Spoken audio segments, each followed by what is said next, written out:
നമസ്കാരം. ഞാൻ അശോക് നാരായൺ.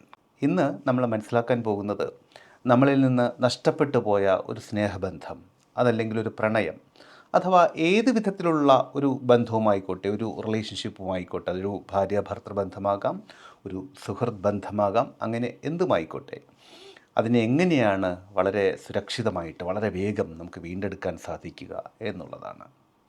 നമുക്കറിയാം, സ്നേഹമെന്ന് പറയുന്നത് ഈ പ്രപഞ്ചത്തിലെ വളരെ ശക്തമായിട്ടുള്ള, അതുപോലെ തന്നെ വളരെ പവിത്രമായിട്ടുള്ള ഒരു വികാരമാണ് എന്നറിയാം. സ്വാഭാവികമായിട്ടും ആ സ്നേഹം നഷ്ടപ്പെട്ടു പോകുമ്പോൾ, ആ സ്നേഹബന്ധത്തിൽ വിള്ളലുകൾ വീണു പോകുന്ന സമയത്ത് അതാത് വ്യക്തികളുടെ എനർജി ലെവല് വളരെ ലോ ആയി പോകും, അല്ലേ? വളരെ കുറഞ്ഞ എനർജി ലെവലിൽ നിന്നുകൊണ്ട് അവരെന്ത് ചെയ്താലും ശരി, പലപ്പോഴും അതിനൊന്നും റിസൾട്ട് കിട്ടാറില്ല. അതുകൊണ്ടാണ് പലപ്പോഴും ഈ പ്രണയപരാജയമൊക്കെ സംഭവിച്ചിരിക്കുന്ന സമയത്ത്, പ്രണയപരാജയമായിക്കോട്ടെ, നേരത്തെ പറഞ്ഞതുപോലെ ഏത് ബന്ധവുമായിക്കോട്ടെ, അതിലൊരു ബ്രേക്കപ്പ് സംഭവിക്കുന്ന സമയത്ത് ലോ ഓഫ് അട്രാക്ഷനിലെ കാര്യങ്ങൾ ചെയ്താലും മറ്റെന്തെങ്കിലും കാര്യങ്ങൾ ചെയ്താലും ഈവൻ പ്രാർത്ഥന പോലും ഫലിക്കാതെ വരുന്നതിന് കാരണം അതാണ്. നമ്മുടെ എനർജി ലെവല് വളരെ ലോ ആയിപ്പോവും. പലപ്പോഴും ചിലപ്പോൾ ദുഃഖം, നിരാശ, അതല്ലെങ്കിൽ ചിലപ്പോൾ ഒരു അപകർഷതാബോധം, അതല്ലെങ്കിൽ ചില വ്യക്തികളെ സംബന്ധിച്ചിടത്തോളമെങ്കിലും പക, വെറുപ്പ്, ഇതെല്ലാം സംഭവിക്കും. അപ്പോൾ ലോ ഓഫ് അട്രാക്ഷൻ വളരെ ലളിതമായിട്ട് പറയുന്നുണ്ട്, ലൈക്ക് അട്രാക്ട്സ് ലൈക്ക് എന്ന്, അല്ലേ? അപ്പോൾ ഒന്ന് ആലോചിച്ച് നോക്കൂ, നിരാശ, പക, അതല്ലെങ്കിൽ ഈ വിധത്തിലുള്ള നെഗറ്റീവ് പ്രതികൂല വൈകാരിക ഭാവങ്ങൾ നമ്മളിലൂടെ കടന്നു പോകുന്ന സമയത്ത് എങ്ങനെയാണ് അനുകൂലമായ ഒരു കാര്യം പ്രാവർത്തിക തലത്തിൽ കൊണ്ടുവരാൻ പറ്റുന്നത്? ഇവിടെയാണ് ഇപ്പോൾ നമ്മൾ മനസ്സിലാക്കാൻ പോകുന്ന കാര്യങ്ങളുടെ പ്രാധാന്യം. അപ്പോൾ ഈ വിഷയം നിങ്ങൾക്ക് ഇഷ്ടമാകുന്നുണ്ടെങ്കിൽ ഒന്ന് ലൈക്ക് ചെയ്തുകൊണ്ട് തുടർന്ന് കാണാം. വാസ്തവത്തിൽ ഇവിടെ നമ്മൾ ചെയ്യാൻ പോകുന്നത് മറ്റൊരാളുടെ മനസ്സിൽ നിങ്ങളെ നിറയ്ക്കുക എന്നുള്ളതല്ല.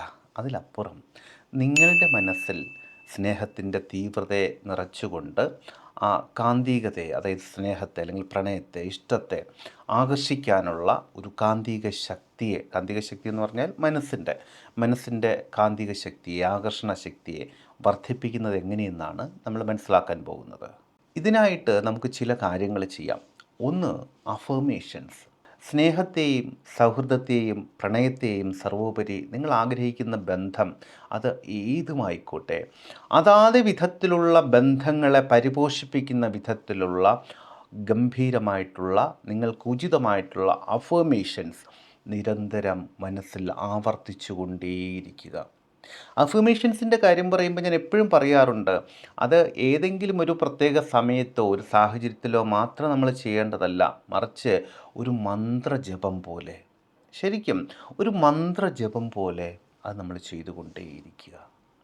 ഇത് തീർച്ചയായിട്ടും മനസ്സിൻ്റെ സ്നേഹമെന്നുള്ള അല്ലെങ്കിൽ പ്രണയമെന്നുള്ള ആ വൈബ്രേഷനെ തീർച്ചയായിട്ടും വർദ്ധിപ്പിക്കും, അതിനെ കൂടുതൽ പവർഫുള്ളാക്കും. ഒന്ന്. രണ്ട്,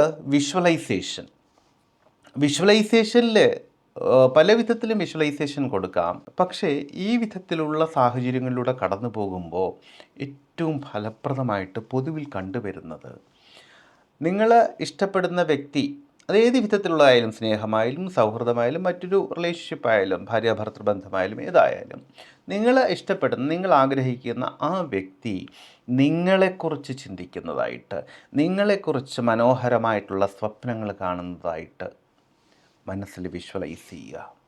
ഒരുപക്ഷെ നിങ്ങളെ ഉൾപ്പെടുത്തി ഒരു പാട്ട് പാടുന്നതായിട്ട്, അല്ലെങ്കിൽ അയാൾ കാണുന്ന ഒരു സിനിമയിലെ കഥാപാത്രം, ആകർഷകമായിട്ടുള്ള ഒരു നായക അല്ലെങ്കിൽ നായിക കഥാപാത്രം നിങ്ങളായിരിക്കുന്നത് മനസ്സിൽ സങ്കല്പിച്ചു കൊണ്ടേയിരിക്കുക. അസാധാരണമായിട്ടുള്ള, അത്ഭുതകരമായിട്ടുള്ള മാറ്റങ്ങൾ ഇവിടെ സംഭവിക്കും. കാരണം ഇതൊക്കെ ചെയ്യുന്ന സമയത്ത്, ഈ വിധത്തിലുള്ള കാര്യങ്ങളുമായിട്ട് മുന്നോട്ട് പോകുമ്പോൾ നിങ്ങളിൽ സ്നേഹം, പ്രണയമെന്ന് പറയുന്ന വൈകാരിക ഭാവം അതിശക്തമായിട്ട് വർദ്ധിക്കും. സ്വാഭാവികമായിട്ടും ആ സമയത്ത് അനുകൂലമായിട്ടുള്ള വ്യക്തികളും സാഹചര്യങ്ങളെയും ഒക്കെ ആകർഷിക്കാനുള്ള നിങ്ങളുടെ മനസ്സിൻ്റെ കഴിവ് അസാധാരണമായ വിധത്തിൽ വരും. ഇനി ഇതോടൊപ്പം തന്നെ ഇത് തുടർന്നുകൊണ്ടേയിരിക്കുക. ഇതോടൊപ്പം ചെയ്യേണ്ടത് ചുറ്റുപാടുമുള്ള എല്ലാത്തിനെയും പരമാവധി സ്നേഹിക്കുക. നിരുപാധികം, ഉപാധികളില്ലാതെ, നമ്മൾ ഈ അൺകണ്ടീഷണൽ ലവ് എന്ന് പറയില്ലേ, ഉപാധികളില്ലാതെ സ്നേഹിക്കുക. അതോടൊപ്പം തന്നെ സെൽഫ് ലവ് കൂടി പ്രാക്ടീസ് ചെയ്യുക. പിന്നെ സ്വാഭാവികമായിട്ടും ഇത്രയും കാര്യങ്ങൾ ചെയ്തു കഴിഞ്ഞാൽ സ്വാഭാവികമായിട്ടും ക്ഷമയോടെ കാത്തിരിക്കുക. കാരണം നമ്മളൊരു വിത്ത് നട്ട് കഴിഞ്ഞാൽ അത് മുളച്ച് മുളയ്ക്കാനും അതുപോലെ അതിന് ഇല വരാനും മുട്ടിടാനും കായ് വരാനുമൊക്കെ ഉചിതമായിട്ടുള്ള സമയം നമ്മൾ കൊടുക്കണം. പ്രകൃതിയിലെ നിയമം അങ്ങനെയാണ്. കാത്തിരിക്കുക, ക്ഷമയോടുകൂടി കാത്തിരിക്കുക. അക്ഷമ കാണിച്ചു കഴിഞ്ഞാൽ സ്വാഭാവികമായിട്ട് നിങ്ങളുടെ വൈബ്രേഷൻ കുറയും. ക്ഷമയോടുകൂടി കാത്തിരിക്കുക. നിങ്ങളുടെ മനസ്സൊന്ന് ശാന്തമാകാനും അതുപോലെ മറ്റേ വ്യക്തിയുടെ മനസ്സ് ഒന്ന് ശാന്തമാകാനുമൊക്കെ സമയം വേണം. ആ സമയം കൊടുക്കുക. ഉറപ്പായിട്ടും അത് സംഭവിക്കും. നിങ്ങളിലേക്ക് എത്താനുള്ളതാണെങ്കിൽ അതിനുള്ള എന്തെങ്കിലും ഒരു സാധ്യത അവിടെ അവശേഷിക്കുന്നുണ്ട് എങ്കിൽ അത് നിങ്ങളിലേക്ക് എത്തുക തന്നെ ചെയ്യും.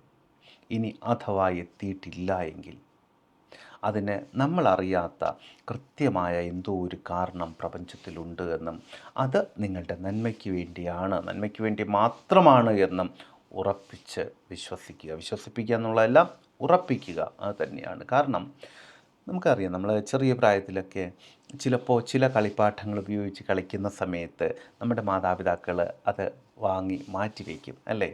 ഒരുപക്ഷെ ആ സമയത്ത് അവരോട് നമുക്ക് ദേഷ്യമോ സങ്കടമോ ഒക്കെ തോന്നും. ചിലപ്പോൾ കരയും, നിലവിളിക്കും കുഞ്ഞു വായിൽ, അല്ലേ? പക്ഷേ ഇപ്പം നമുക്ക് ചിന്തിക്കുമ്പോൾ അറിയാം, അത് ഒന്നുകിലൊരു അപകടം പിടിച്ച ഒരു കളിപ്പാട്ടമായിരിക്കും, അല്ലെങ്കിൽ അത് ഏതെങ്കിലും വിധത്തിൽ നമുക്ക് ഹാനികരമായതായിരിക്കും. അതുകൊണ്ടാണ് അത് അന്ന് അവർ നമ്മുടെ കയ്യിൽ നിന്ന് വാങ്ങി മാറ്റിവെച്ചത്. അത് നമ്മുടെ തന്നെ നന്മയ്ക്ക് വേണ്ടിയായിരുന്നു. ഇതും അങ്ങനെ തന്നെയാണ് എന്ന് കരുതുക. നിങ്ങൾക്ക് കിട്ടേണ്ടതാണ് എങ്കിൽ, നിങ്ങൾ അതിനർഹയാണ് അല്ലെങ്കിൽ അർഹനാണ് എങ്കിൽ കാലം അത് നിങ്ങളുടെ കയ്യിൽ കൊണ്ടുവന്ന് തരിക തന്നെ ചെയ്യും. അത് ഏത് സാഹചര്യത്തിലാണെങ്കിലും ക്ഷമയോടെ കാത്തിരിക്കും. അപ്പോൾ വിഷയം ഇഷ്ടമായിട്ടുണ്ടെങ്കിൽ വീഡിയോ ലൈക്ക് ചെയ്തിട്ടുണ്ടാകുമെന്ന് കരുതുന്നു. ഈ വിധത്തിലുള്ള വിഷയങ്ങൾ നിരന്തരമായിട്ട് ലഭിക്കാൻ ചാനൽ ഒന്ന് സബ്സ്ക്രൈബ് ചെയ്തേക്കുക. നോട്ടിഫിക്കേഷൻസ് കൃത്യമായി ലഭിക്കാൻ ബെല്ലൈക്കൺ കൂടി ഒന്ന് പുഷ് ചെയ്തേക്കുക. അപ്പോൾ വളരെ വ്യത്യസ്തമായ മറ്റൊരു വിഷയത്തിലൂടെ വീണ്ടും കണ്ടുമുട്ടാമെന്ന ശുഭപ്രതീക്ഷയോടുകൂടി തൽക്കാലം ഇവിടെ പറഞ്ഞു പിരിയുന്നു. സ്നേഹപൂർവ്വം, അശോക് നാരായൺ. ബൈ.